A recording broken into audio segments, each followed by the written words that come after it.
ओम श्री गणेशाय नमः। ओम श्री सरस्वत्यै नमः। ओम श्री गुरुभ्यो नमः।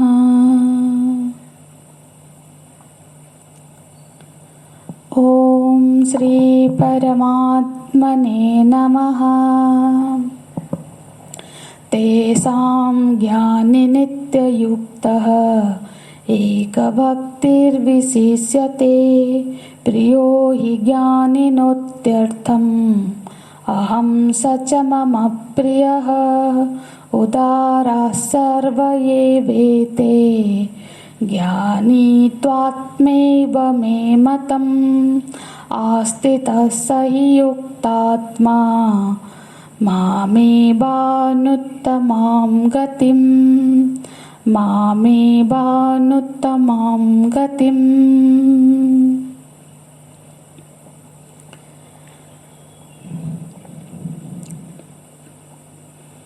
भगवान भक्ति के प्रयोजन के अनुरूप 4 तरह के भक्तों का वर्णन करते हैं। तो चारों ही भक्त है। ये मुख्य बात है। भक्त है माने एक तो ये भगवान के अस्तित्व को स्वीकार करते हैं, मानते हैं। ना कि सिर्फ मानते हैं बल्कि वहाँ से हमारी सारी जो मांगे हैं वो पूरी हो सकती है, ये पूर्ण भरोसा रखते हैं। तो ईश्वर की अस्तित्व की स्वीकृति है और वो जो ईश्वर है वो सर्वसमर्थ है, सर्वज्ञ है। ये भरोसा है। वो प्रार्थना को पूरा कर लेते हैं, ये विश्वास है। तो ये चारों तरह के भक्त हैं। पर इनमें से 2 भक्त हैं जिनको अभी बाह्य परिस्थिति अभी अविष्ट मालूम पड़ रही है। यदि परिस्थिति में कोई संकट है तो वो उस परिस्थिति को सुधारने की इच्छा रखते हैं। दूसरा, जीवन में कुछ सुख सुविधाएं, भोग का अभी वासनाएं है कि ये हमको प्राप्त हो, कुछ इच्छाएं हैं, कुछ कामनाएं हैं, इसलिए वो भगवान के प्रति प्रपन्न होते हैं। और इस भरोसा के साथ वो प्रपन्न है कि वो अगर उपासना करेंगे तो उनकी वो मांग पूरी होगी। और मांग पूरी होती है ना। तो भगवान बोल रहे हैं कि ये भगवान ने पहले श्लोकों में बोला, ये यथा मांग प्रपद्यन्ते तांस तथैव भजाम्यहम्। जिस भाव को लेकर मेरे प्रति प्रपन्न होता है उसको उस भाव का हम पोषण करते हैं। तो इसमें ये बात ध्यान रखने की है कि वो प्रपन्न होते हैं, भगवान के शरणापन्न होते हैं, माने वो उपासना करते हैं, विधिवत तरीके से उपासना करते हैं। कि जो शास्त्र सम्मत है वो उस तरह से वो उपासना करते हैं। मैं भक्त हूँ, ये सिर्फ कह देने मात्र से तो नहीं होगा, उपासना करनी होती है और वो भी जैसा शास्त्रों में बताया गया है, विधिवत। तो विधि के अनुसार वो पूरी निष्ठा के साथ उपासना करते हैं। कभी कभी ऐसे हम देखते हैं ना कि समाज में भी लोग क्या करते हैं, बोलते हैं कि अरे यदि उपासना करने से ही सारी ज़रूरतें पूरी हो जाएगी तो फिर तो व्यापार करने की, नौकरी करने की क्या ज़रूरत है। तो ये सब जो वक्तव्य है वो किस भाव से बोल रहे हैं? भाव उनके पीछे ये है कि किसी दूसरा विकल्प भी साथ रखना चाहिए। केवल भक्ति से काम नहीं बनता है, भक्ति से पेट नहीं भरता है। तो क्या भगवान क्या तुम्हारे घर में आके तुम्हारे अकाउंट में डिपॉजिट कर देंगे पैसे, घर में सामान भिजवा देंगे? इसीलिए केवल भजन करने से नहीं होगा, रोजी रोटी का माना भी पड़ता है, उसके बारे में भी सोचना पड़ेगा। तो इस तरह की बातें हम समाज में सुनते हैं।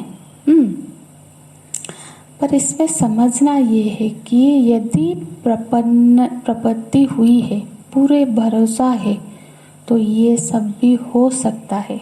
श्रुतियों में वर्णन है ना, श्रुतियों में वर्णन, ऋषियाँ प्रार्थना करते हैं, अन्नवान भवति महान भवति।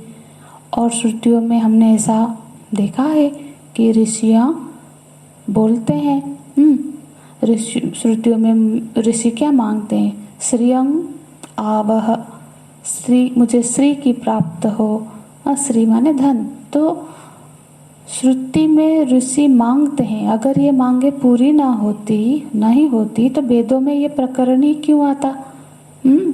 वेदों में बताया गया है, और फलश्रुति जगह जगह में फलश्रुति में बताया गया है, प्रजया पशुभिः ब्रह्मवर्चसेन, प्रजा पशु ब्रह्मवर्च वैश्वर्य इन सब से संपन्न हो जाते हैं।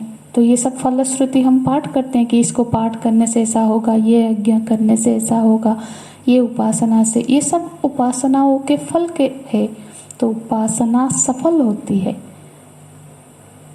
मतलब सफल मतलब फल सहित होती है। लेकिन उपासना होनी चाहिए, विधिवत होनी चाहिए। ऐसे जो लोग कहते हैं कि भजन करने से केवल पेट नहीं भरता है, उनको असल में भजन क्या होता है ये मालूम ही नहीं है।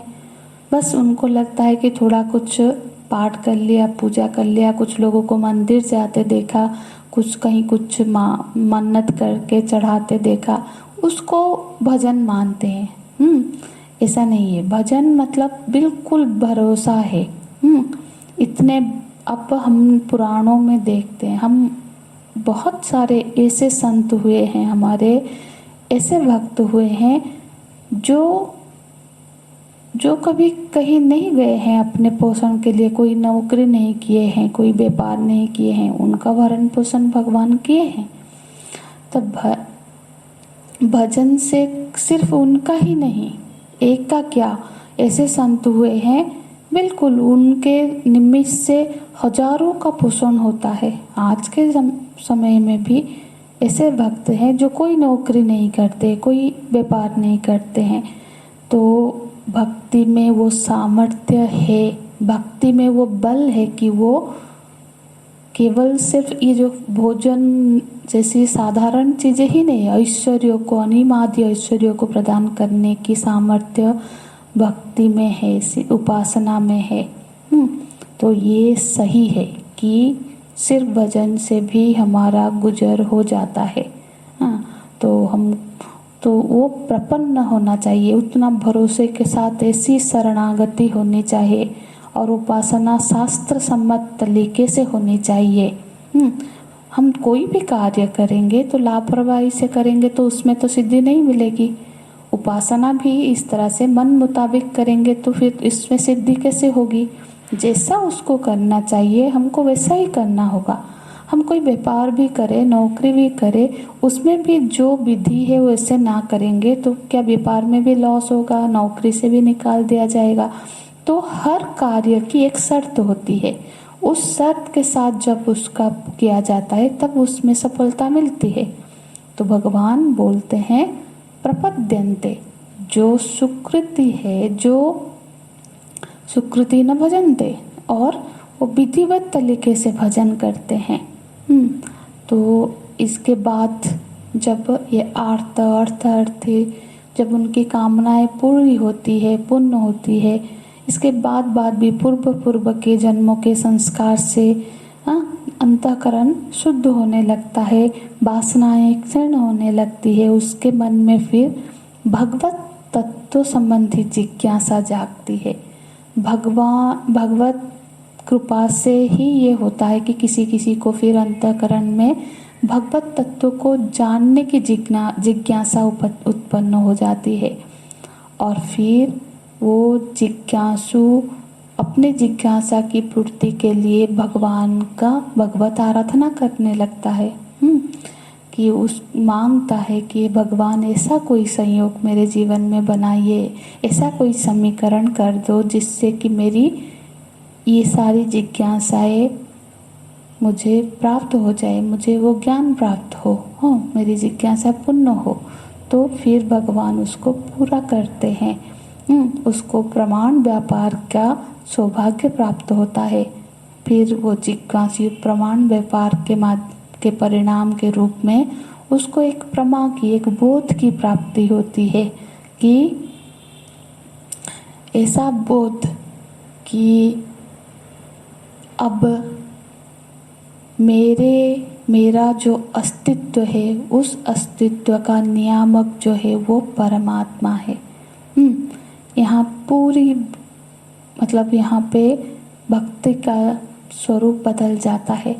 ये फिर क्या होता है कि मैं उस परमात्मा से पृथक नहीं हूँ, हाँ, उस प्रभु जी के अलावा, उस सत्ता के अलावा और कोई सत्ता है नहीं, कोई दूसरा है ही नहीं। इस तरह से जब बोध प्राप्त होता है तो वो ज्ञानी भक्त होता है। तो आगे भगवान इस बोलते हैं, अर्जुन तेसाम। हम श्लोक देखेंगे, श्लोक 17। तेसाम, तेसाम माने ये जो चारों तरह के जो भक्त है, हाँ, तेसाम मध्य, उनमें से, उनके मध्य से ज्ञानी, जो ज्ञानी भक्त है, ये जो ज्ञानी भक्त है वो नित्य युक्त, वो नित्य युक्त रहता है, मुझी में ही रहता है, हाँ। तो जो आर्त भक्त है वो तो हर समय भक्ति नहीं कर पाएगा ना, क्योंकि उसको बहुत सारी समस्याएं हैं, उस समस्याओं का भी उसके मन में उसका भी स्मरण बना रहता है, उसकी भी समाधान के लिए वो परेशान है, प्रार्थना कर रहा है। तो वो पूरी तरह से हर समय तो भक्त भाव नहीं कर पा रहा है। और जो अर्थार्थी है उसको भी बहुत सारी कामनाएं है, कामना की पूर्ति, वासना, लो मतलब अभी भोग, वो सब भी मन उसमें भी जाता है। तो एक निष्ठा पर होके वो भजन नहीं कर पाता है। तो जिज्ञासु भी क्या करता है, जिज्ञासु को भी सेवा है, अध्ययन है, ध्यान आदि, क्योंकि वो प्रक्रिया में है, तो वो भी विभिन्न तरह के, उसका मन भी कई जगह पे अभी साधना में है, व्यस्त है। लेकिन जो ज्ञानी है, जिसने अभी आत्म रूप से ही प्रभु जी को पहचान लिया, अब उसके पास मन को अन्यत्र कहीं जाने के लिए तो प्रयोजन है ही नहीं रहा ही ना, है ना। तो जो ज्ञानी भक्त कैसा होगा, वो एक भक्ति, केवल केवल भगवत स्वरूप में ही उसका ध्यान रहता है। एक भक्ति, भगवान भाष्यकार एक भक्ति का व्याख्या करते हैं कि च अन्यस्य भजनीयस्य अदर्शनात् अतः स एक भक्ति, और कोई दूसरा भजने के योग्य उसको दिखता ही नहीं, तो वो एक भक्ति भगवान बोलते हैं तेषां ज्ञान नित्य युक्त एक भक्ति विशिष्यते। तो वो भक्त बिल्कुल, वो ज्ञानी भक्त कैसा है, जिसको अब ये बोध हो गया कि और कोई भजनीय है ही नहीं सिवाय भगवान के, और कुछ है ही नहीं। इसलिए भगवान कह रहे हैं कि प्रियो ही ज्ञानिनो अत्यर्थमहं, ज्ञानिनः अहम प्रिय। जो ज्ञानी है वो मैं ही उसको प्रिय हूँ। मतलब कितना प्रिय है, अत्यर्थम माने ज्ञानी मेरे सिवाय किसी और से प्रेम करता ही नहीं है, कोई और दिखता ही नहीं उसको भगवान के अलावा। तो ज्ञानी को मैं अत्यंत प्रिय हूँ, कि अत्यधिक प्रिय हूँ। और भगवान आपको, और आप उससे कितना प्यार करते हैं, तो बोलते हैं सच मम प्रिय, वो मुझे बहुत प्रिय है। देखो, पहले 4 तरह के भक्तों का भगवान ने वर्णन किया। हम चतुर्विधा भजन्ते मां, लेकिन यहाँ बोल रहे हैं, ज्ञानी के लिए बोल रहे हैं कि सच मम प्रिय, ये ज्ञानी जो है वो मुझे अत्यंत प्रिय है। तो फिर भगवान क्या अर्थी जिज्ञासु वो आपको प्रिय नहीं है?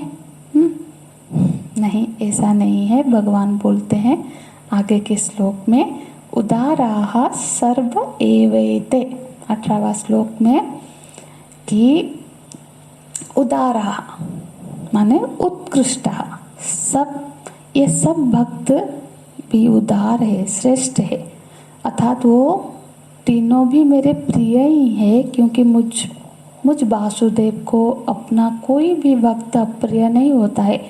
परंतु जो ज्ञानी है मुझे अत्यंत प्रिय होते हैं, क्योंकि इनकी विशेषता क्या है, ऐसा क्या है जो ये इतने प्रिय है? क्योंकि आगे भगवान बोलते हैं, त्वां में आत्मैव मे मन्य मतम, वो तो मेरे ज्ञानी तो मेरा स्वरूप ही है, वो मुझसे अन्य नहीं है, यह मेरे आत्मा ही है, इसलिए वो अत्यधिक प्रिय है। क्योंकि मैं ही सब जीवों की सर्वश्रेष्ठ गति हूँ, और जो ज्ञानी भक्त है वो केवल और केवल मुझ पर ही आश्रित है। हाँ, मेरे सिवा उसको और कोई नज़र ही नहीं आता है, इसीलिए वो मुझे बहुत प्रिय है। इसमें अब ध्यान रखने की बात ये है कि भक्ति के मतलब ये सारे सोपान है ना।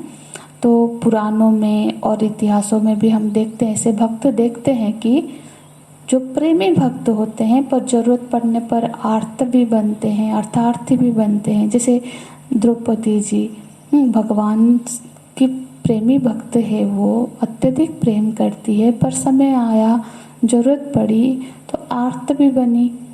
कुरुक्षेत्र में वस्त्र की मांग की, जब दुर्वासा ऋषि आ गए तो फिर अन्न का मांग किया।